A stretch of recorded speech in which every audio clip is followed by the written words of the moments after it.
Voting isn't just going to the polls on election day anymore. Options like early voting, mail-in voting, and ballot drop boxes are available to more voters and are growing in popularity. How to Vote, a tool created by Democracy Works, breaks down the options your state offers for casting a ballot, empowering you to decide when and where to vote.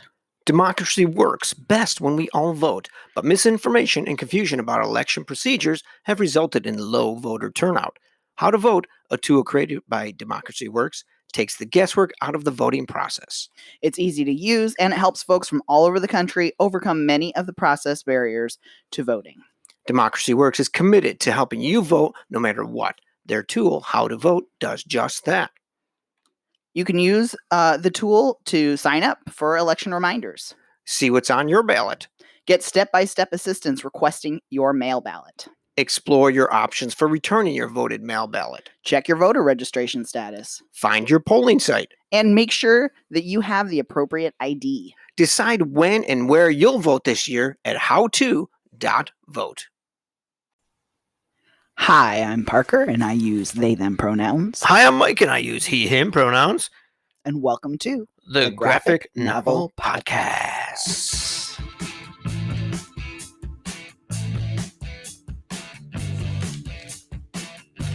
Hey, welcome to another episode of the Graphic Novel Podcast, where we discuss graphic novels, zines, and other comics like mini comics, throw in a bit of real life. Sometimes we talk about queer issues. Sometimes we talk about race issues.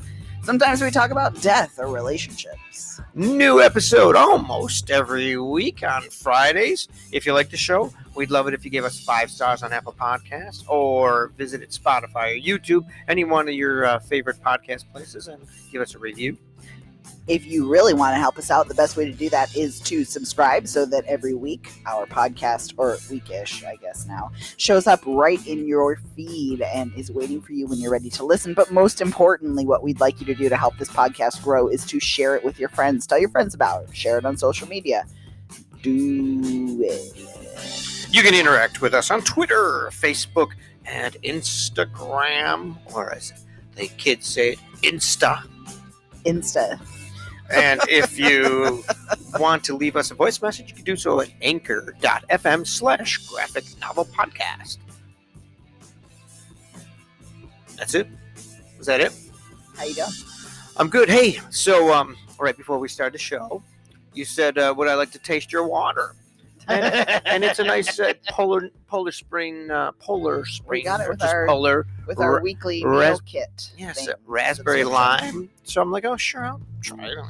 It was a subscription. Water. It's like a 17-ounce bottle that came with the thing. So I took a sip, and I'm like, oh, a sip. You took a nice. I took a little chug, and I'm like, what the hell is that flavor? And then it hit me. This isn't water. And then it hit me right away that it was like half vodka. It's not half vodka. Yeah, it's close. You drank all the water already. You said. Yeah, you drank the water and refilled it with vodka. So anyhow. It's not that much. Yeah, you just close. Taste it. It's pretty close. There's not a lot of flavor in it. It's not like even the kind that we drink, the Kirkland's seltzer, it has a decent amount of flavor in it. Right. It doesn't have a whole lot of flavor to it, so you can taste the vodka a little. Right. More. Yeah. Well, that's good. Anyway, that sounds bad. I wouldn't do that. I wouldn't do that to anybody else. Oh, just to me. I'm the only one that would get that kind of punishment. That's all right. It wasn't horrible. In fact, I am a little I know, you parched, keep drinking more of it. Like, it couldn't have been that bad. But you go ahead and make our listeners think that I'm... this vodka is too much. I drank a lot of vodka, a lot of whiskey when I was younger. I did not. Vodka came back a couple times. But came back, like, up? Yeah, back up. Anyhow, those are the days with that Steve. Used to be that was my drink of choice on the rare occasions that we went out before we had children. Was vodka cranberry. That was the drink I had. If we went to weddings or the couple of weddings. I really have not been to very many weddings in my life. I haven't been to a wedding in years. What's the last wedding we went to? Was it Caitlin's? No, my daughter's. Oh my God, that's right. Yeah. That was just a few years ago. Yeah, I forgot. We haven't been to one in a while though. That was a nice wedding. Why is my... I know, I'm hearing it beeping loud. You got some... Not doing well sitting in the studio, huh? No, the computer had rebooted. It must have updated. Usually when that happens, we spend 20 minutes waiting to. Yes, but we don't have to because I leave it open now. Yeah, I know, but that was my point, I guess. Oh, yes. Anyhow, we've got a couple reviews, a couple previews, some news, bunch of stuff going on. So why don't we just get to it? Wait. What? Never mind, go ahead. All right.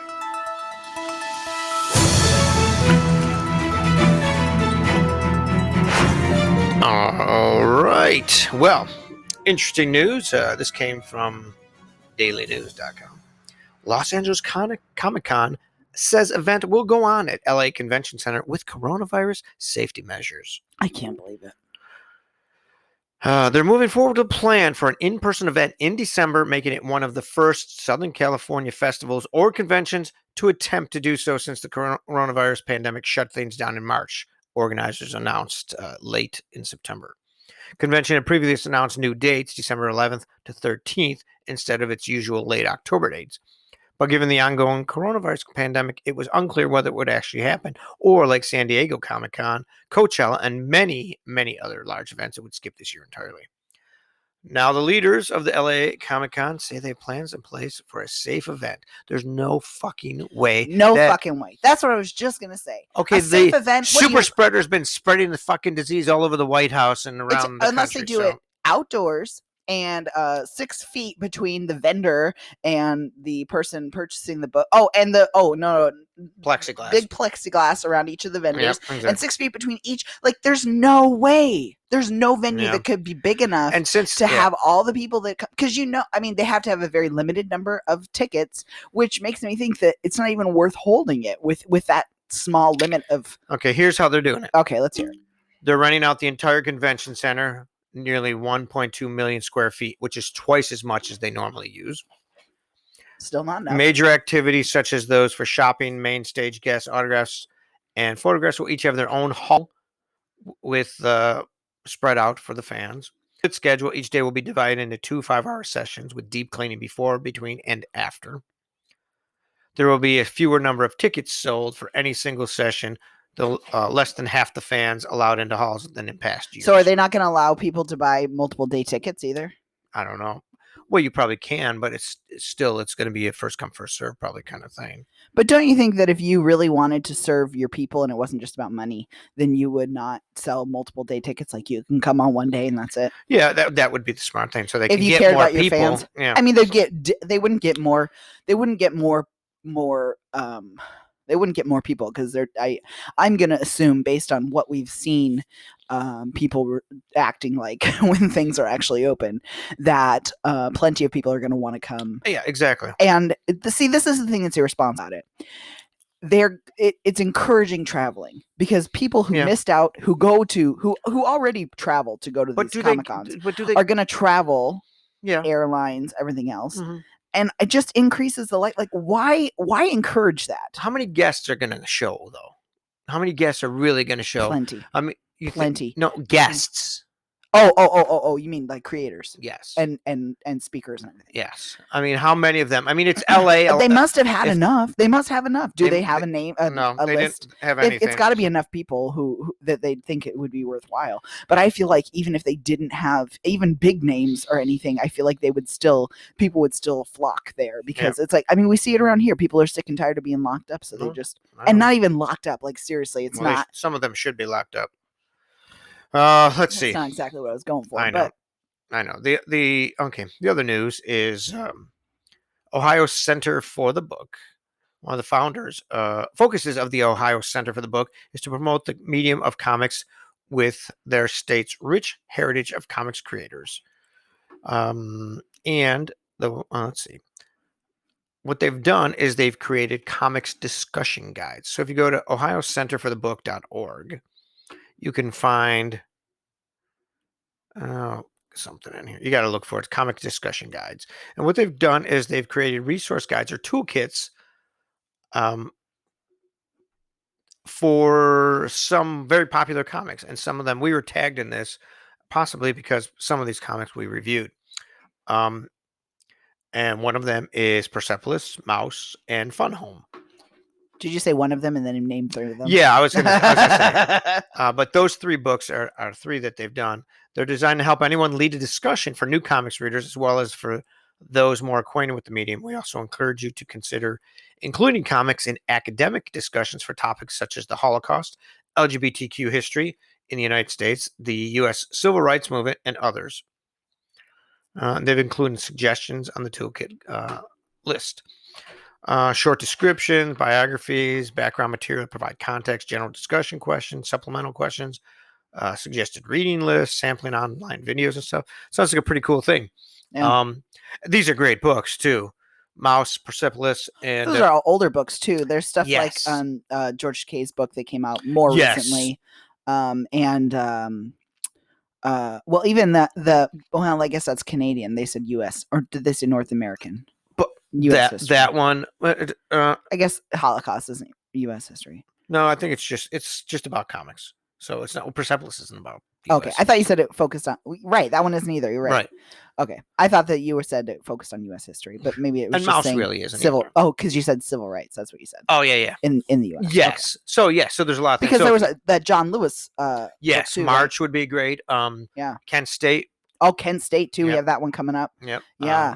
Yeah. There's a bunch. There was a couple other ones we read too that would be good for this. So I'm sure it's something that they'd be working on. They're creating a program for it. So that's pretty cool. Yeah, very cool. I mean, I appreciate anything that's trying to get those books in our history out there that we unfortunately don't talk about enough. Yes.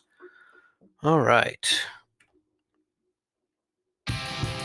Okay. Do you remember a few months back there was a black man birding in New York City? My God, that was a few months ago. Yeah, it's probably more than a few months. But Yeah, he's it just was. birding, and Karen came up and gave him fucking hell because he said your dog is supposed to be on a leash because he's a bird, a birder, whatever. Well, it was the rule. It was a rule in the Yes. park. But in Central Park. anyway, go ahead. Well, he's a comic book writer. Oh, right. So what? Oh God, I forgot about that. Yeah, I think we talked about it at the time. he is part of this new series called Represent, and his name is it Christian? Oops, what the heck happened? Yes, Christian Cooper. It's from DC Comics, and somebody had painted a mural too that said "Bird watching is not a crime." Oh wow, that's It's got very a cool. picture of him standing, and God, that's right. That was such a horrible. I mean, it happens every day, right? But yeah, and this comic, which is not just by him, I'll give you everybody's names, but basically it's a story about a kid who gets a set of binoculars and he uses them to go out and do some birding because he's a nerdy kind of kid. But the binoculars, is it nerdy to birdwatch? no, but they portray him as kind of looking like that, Okay. and he wants to go do that. But when he looks through the binoculars, he sees more than just birds. Wow. He sees the dead people like George Floyd and Wow. and That's a Breonna powerful Taylor story.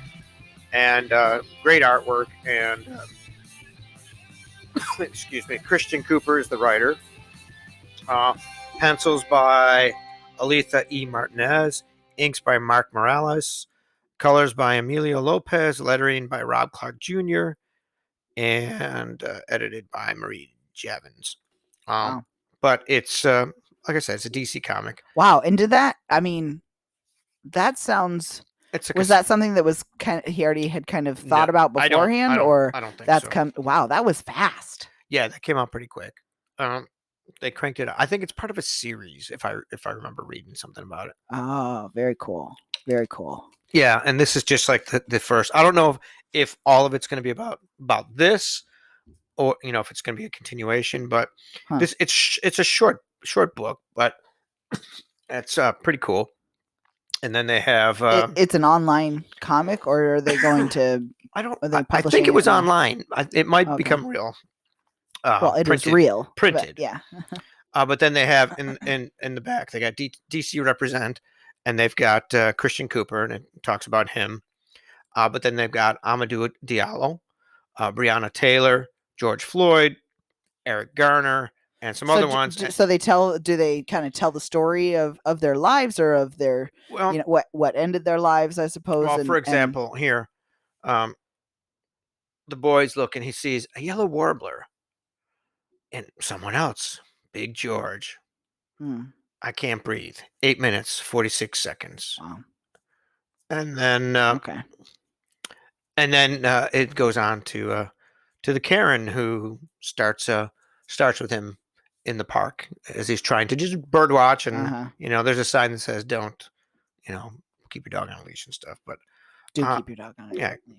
but it's a pretty cool story, and it's pretty cool. I liked it. That sounds powerful. Yeah, I Yeah. look forward to reading that for sure. Yeah. Have we talked about Breonna Taylor's murders being essentially let off the hook? I can't remember if we've done a show since that came out, and I don't think we've done a show since Ruth Bader Ginsburg died either. Oh, probably not. But those are kind of some big news that we haven't talked about, huh? No, there's there's a lot of stuff going on. Let's see. There's another book that I'm just trying to find. Let me see if I can find it. But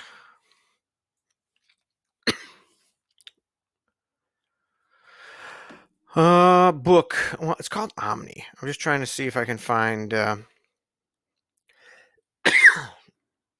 I'm just realizing how long it's been since we actually did a show. I feel bad.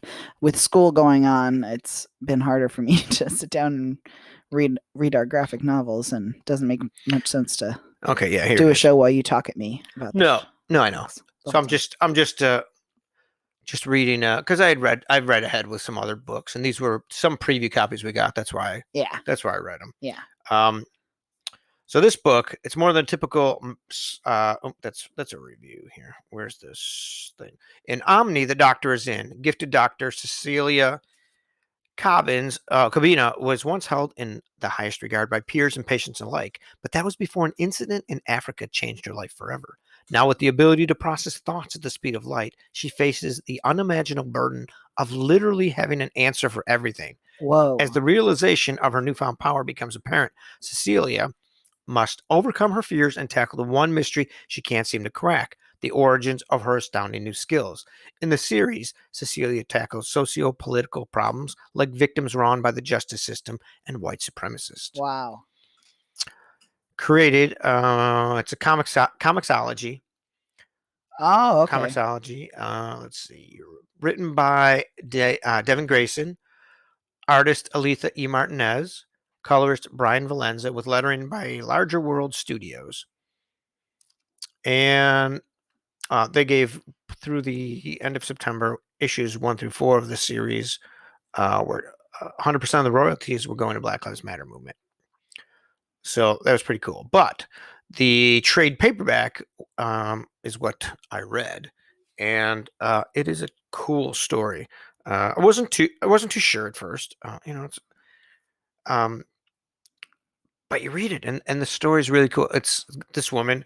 It's almost overwhelming because it shows like all the different things that she can see. Like she'll look at something and it shows all over the page all the different things that she suddenly knows everything. Like a helicopter's there, and it shows what type of helicopter, how far, the wingspan, what, all these things. Wow. And it's like all these things that she suddenly has the knowledge of.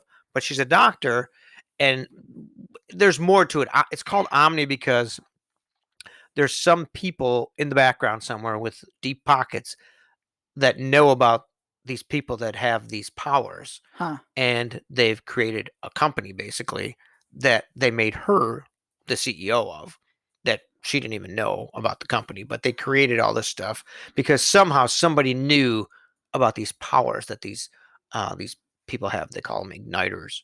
Wow. So she has this, but she's come across other people, and she's trying to bring them together because people can use these type of powers for good or bad. Well, obviously. Of course, yeah. So, and they all have different ones. Like some of them actually could like create flame or ice. So I mean, there's superhero kind of things, but right now they're not superheroes. They're just people, and they're trying to figure out what to do with them. And that's pretty much the first book. Is just like bringing some of this out.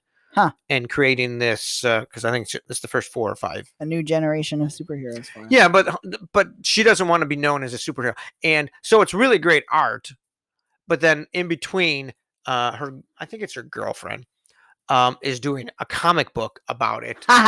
So then you've got like a comic booky page with her like showing what's going on, you know, and then it goes back to this great art of like the real, you know, like real life kind of thing. Oh, But interesting. yeah, I mean, there's only a few of those pages, but it's pretty cool. Huh.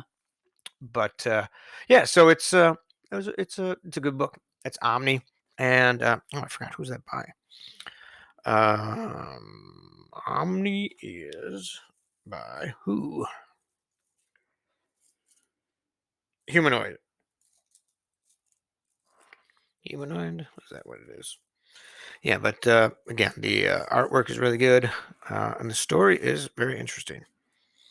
So yeah, it's from Humanoids. That's the company. Good.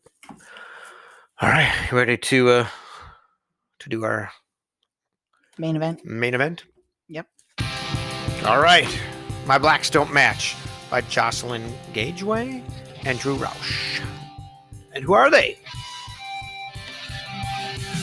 Who are they? You know? Well, tell about the book.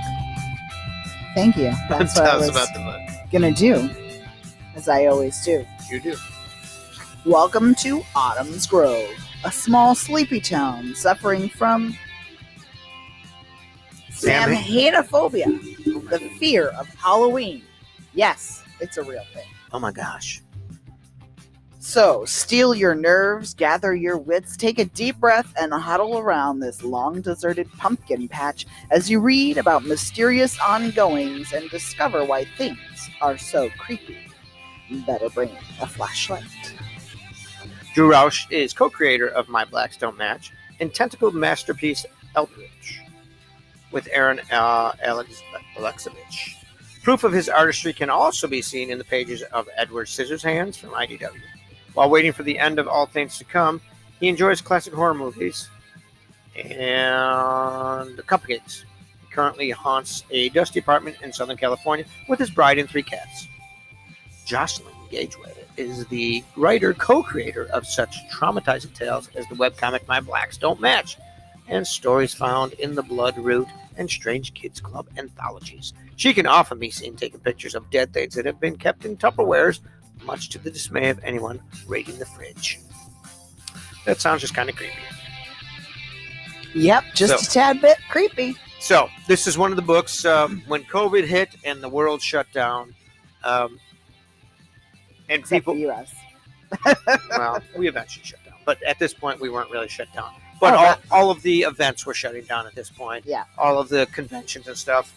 And there were a lot of people going out and posting. We were stuff. reminding you to support your Black-owned comic book shops. Well, that was after and Black Black Lives Matter creators, stuff. That was and after that stuff happened too. It all kind of happened around the same time. Yeah, but so this was one of those books that I purchased.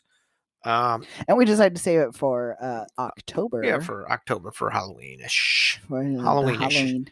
It gave us some Halloween vibes. But it's Well, it's about Halloween. it is. It's about this town that Autumn's Grove. yeah, that It has sounds so they happy hate and they hate Halloween. peaceful. They've all No, got they're scared of it. they're scared of it.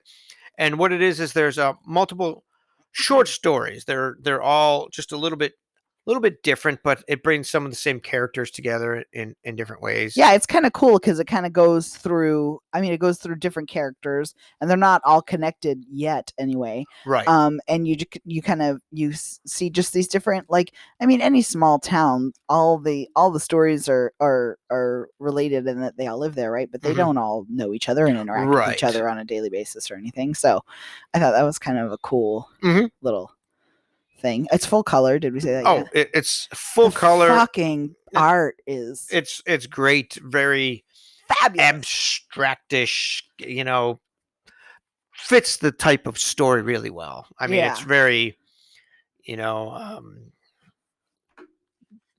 I mean, it's goofy to go along with some of the story. I mean, like this, Goofy? yes, like with his bat, the with bat, his yeah. eyes popping out and his mouth wide open, and he's saying so absurd. I mean, just And there's the what do they call the caged or the bat skeleton?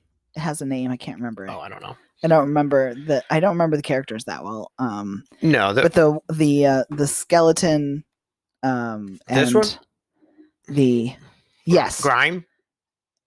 Mr. Grime? Mr. Grime and the next what's nope, not Salem. Before that. Before that? Yeah. Sorry. I this am guy, really bad Gray. at Gray. Gosh, I can't. I'm terrible. They have the pet. I mean, I don't know if it's really a pet, but it looks like a bat. I guess it could be a bird. But it's just the skeleton, and they talk about its name and where they got it. Yeah, it is it's like such a funky book. I love it. Yeah. And it's good. There's different things going on, like in all these stores. Like it's got this guy, like, good morning, Autumn Grove, and he's just, like bloody eye, bloodshot eyes, and he's brushing his teeth, and he's just listening to the radio. Keep your eyes peeled for those workers, because vehicular manslaughter is rude. And then the news, and they talk about. Did you know that vehicular manslaughter was rude?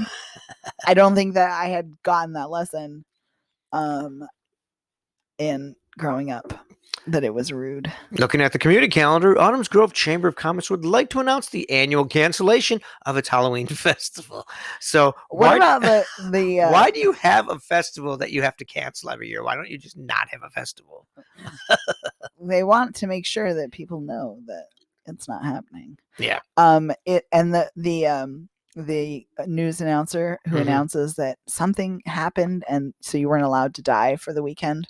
Right. So if you're getting close, make sure you hold on. Yeah. The corner, or something happened at the corner or something. I can't remember. And then they have like these little short. Oh, stories. Yeah, they're stories, like horror stories. Little almost. short horror stories. Like, what is like ghost stories almost? Yeah, kind of. In 1955, Tim Jenkins, age 13, was out in the woods with his dog Melvin. While trying to retrieve a lost ball, Tim found an elaborate cairn of rocks and bones beneath a tree. And it goes on. And then you've got this. Yeah,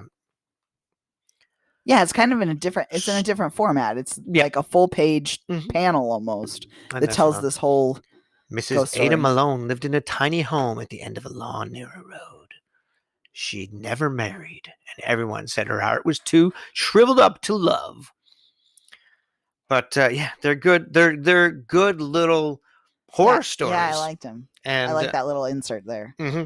Yeah, and you got those, and you've got everybody. Nobody likes monsters or any of this stuff, and you've got some characters. Could you figure out who the main character? I thought it was Salem because they're on the front cover, but then Gray too. I couldn't decide. Yeah, couldn't decide who I thought the main character was. What do you think? Salem is definitely one of them. I think there's her more. Full name is Salamandrina Jones, or Salem for those who have trouble with second grade level phonics. Oops, that's me, I guess. She went through a bunch of different looks before. They have like some books. I love it. Yeah, they have character designs where they show different. And the thought process that went into designing them. I love that background stuff. I know, it's really good. Yeah. Which I'm guessing if you go to their website, you'll probably find all kinds of stuff. I was going to share the website and I seem to have lost it, but it's here. Drew Rausch. Rausch? Yep. Drew Rausch. DREWRAUSCH.com. And they update weekly-ish, it says. Gosh, the colors, I love the artwork. Mm-hmm. Honestly, even without the story, the artwork is so fabulous that I would love it even without the story. So it doesn't look like it's updated in a while. Huh? Yeah, it says updating weekly-ish, and I'm guessing that he was updating it, but he stopped as of November of 2019. So I think a lot of things. I know. Suddenly, 2020 came and it was like, yeah, this isn't happening anymore. 2020 just needs to be erased off the map. Oh man! And it was such a big year for me too. It was gonna be. It was. It still is. I mean, it's just. It is. It's just everything you're gonna remember is gonna be tied with all of it. I know. It's. Oh man. Yeah, but you'll never forget it. No, You'll certainly never not. forget it. Short of a Yeah. frontal lobe lobotomy or something. I know, and our kids upset because they can't go to school. They can't talk to kids. I mean, They they're were really upset. upset today Yeah, about they're- not having friends. Kids got in trouble for sending personal emails on the school email address, and Yeah, but it's it's honestly, they're missing I really feel like they should interaction. do something about that. Like they really don't have time. Even in the Zoom meetings, she'll do like breakout meetings, but she doesn't really give them time to socialize. And I'm guessing That's most probably of part of it. Yeah. don't either. But anyway. Well, anyhow, got some good stories. If you like horror, kind of creepy stuff. Yeah, I'm trying to remember. There wasn't really much gore. No, there was not a some lot of blood. gore. Yeah, they drank blood at one point. Yeah, but they're just creepy, gory. Not gory, but horror stories. Yeah. Tace Palsgrave grew up beneath the shade of a big oak tree in a tiny stone house next to the churchyard. Her father was the sexton, and Tace took over after his death. Tastes often. Tace. Whatever. But it's a fun book. It's a good Halloween book. We got a signed copy. Yes, we do. My blacks don't match. Have you ever had that feeling where your blacks don't match and you don't know what to do about it? I've never had. When I was in high school, I used to wear black everything. And I often had to deal with the fact that sometimes my blacks didn't match. Because and I would change my shirt like 15 times to try and get the faded shirt that was faded at the right consistency so it's the same, with my black pants. And I can see that. I mean, it's I guess it could be because if things are faded, then they're not black. They're grayish, but they're still black. They're black. There are different levels of blackness. There are. And it's really irritating to some people when their blacks don't match. Yeah, no, I know. But anyhow, this Did you have a favorite character? I should ask you that. In this? Yeah. You can probably guess who mine is, but I'm curious. Do you have a favorite character? I don't know if I had a favorite one. Mr. Grime probably is because he's a weirdo. I like Gray, but I'm not sure if that was my favorite character. See, mine, okay, so starting out, mine was Salem, but mostly because, I think anyway, because she felt like the main character to me, and she had the pink hair, and the cool haircut and all that. Uh-huh. But I really like Gray too after I read the circus stuff behind his story there, which is kind of why I like the behind the scenes stuff, so you can find out those little tidbits. I mean, I noticed how he was dressed, obviously, or drawn, I guess. Sort of sideshow hobo look. Yeah, exactly. But love that it's sideshow good. Hobo look. It's good. It's really fun. I don't know if that's an appropriate word to use. What? Hobo? No, I'm not sure. I'm not either. Anyhow, good book. It's a month of Halloween. I'm not sure if we'll get any more Halloween books. We got a ton of books to review, so we'll be getting to them. And it's a good kickoff. Maybe we should have saved that for the end of the month. Nah, that's okay. I figured we could find some other. We could probably get something else in there before the end of the month. But next week I'll have another preview, more news. Hopefully next episode, I should say. I'm working really hard on trying to get books read and stay on top of everything. And doing schoolwork at the same time. Well, yeah. We're good. And teaching the children. Yep. Anyway, it's just, so many things. So I'm sorry. I'm sorry if you're expecting one on Friday and it doesn't show up. We'll be there. We'll get there. And one day we'll feel free to check the backlog of episodes out and catch up with us. We've talked too long. Until the next time, my name is Mike. And I'm Parker. And this is the Graphic Novel Podcast. And don't forget, Black Lives Matter.